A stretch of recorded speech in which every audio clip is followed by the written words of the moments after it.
In a world that so often rewards the loudest voice in the room, we're going to talk about something a little quieter. It's a subtle, but I think a deeply felt experience. Why thoughtfulness, why that quiet strength is so often mistaken for weakness. So let's just start with a question that might hit pretty close to home. Have you ever been in a situation, maybe at work, maybe with your friends, where you're taking a moment to think and that silence gets read as hesitation or even as weakness? Yeah, it's a really frustrating feeling. And today, we're going to unpack exactly why that happens. Okay, so the root of this whole misunderstanding, it really comes down to what you could call the myth of loudness. It's this widespread but totally mistaken belief about what strength is supposed to look and sound like. I mean, think about it. Our social world moves so fast, doesn't it? It tends to reward the things that are most visible, the most immediate, the most reactive. Loud voices, quick comebacks, that really assertive body language, those are just easily recognizable signals of dominance. And, well, they get all the attention. And this brings us to a really important idea: strength signaling.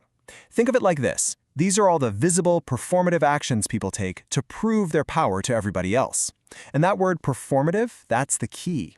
It's often less about having genuine strength and more about putting on an external display, a show for an audience. But here's the thing. That whole performance, that's really just one side of the coin. And it sets up this really crucial contrast that we need to dig into. The huge difference between just signaling strength and actually being strong. The alternative to all that signaling is something called inner regulation. And unlike signaling, this is not a performance for anyone. This is the quiet, internal, and completely unseen work of managing your own emotional responses.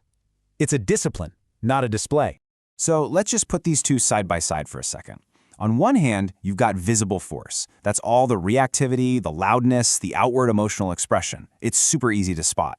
But then, on the other hand, you have invisible control. That's reflection, restraint, and regulation. It's an internal process. It's a deliberate choice not to just impulsively react. So what's the trade-off here? Well, that visible force often gets you immediate validation. It might be superficial, but people notice it right away. But that invisible control, its true value, well, that's usually only recognized much, much later, and only by those who are willing to look a little deeper. And this right here, this really gets to the heart of this entire discussion. It's such a simple but powerful idea. Depth isn't weak, it's just not performative. Real strength doesn't feel the need to put on a show for everybody. Once you get that, it kind of forces you to reframe your whole perspective. Instead of seeing quietness as a lack of something, we can start to see it for what it actually is: a powerful, unseen discipline. And this is what that quiet strength is actually built on. And listen, these are not passive traits at all. These are active, powerful skills. Restraint is the conscious choice not to engage when it's not necessary. Reflection, that's about creating that vital space between a trigger and how you respond. And regulation, that's the active, hands-on management of your internal state. Each of these takes an immense amount of control. So here's the big takeaway from all this. If you have ever felt underestimated because of your calm demeanor, I want you to consider this reframe. It might not be a personal failing at all. It might just be the natural side effect of having genuine self-assurance, because when you truly have nothing to prove, you stop performing. And all of this leads us to our final thought on what power really is. And it can be summed up in a simple idea. True strength, real strength, needs no audience. It's a really straightforward but powerful statement, isn't it? Real integrated strength, it doesn't need the spotlight. It doesn't have to announce itself when it walks into a room. It's just self-contained. Instead, its greatest expression is often found in what it chooses not to do. It isn't about the force you can project outward, but about the force you can contain within. It's the wisdom to limit unnecessary reaction. And so we're going to leave you with this final thought.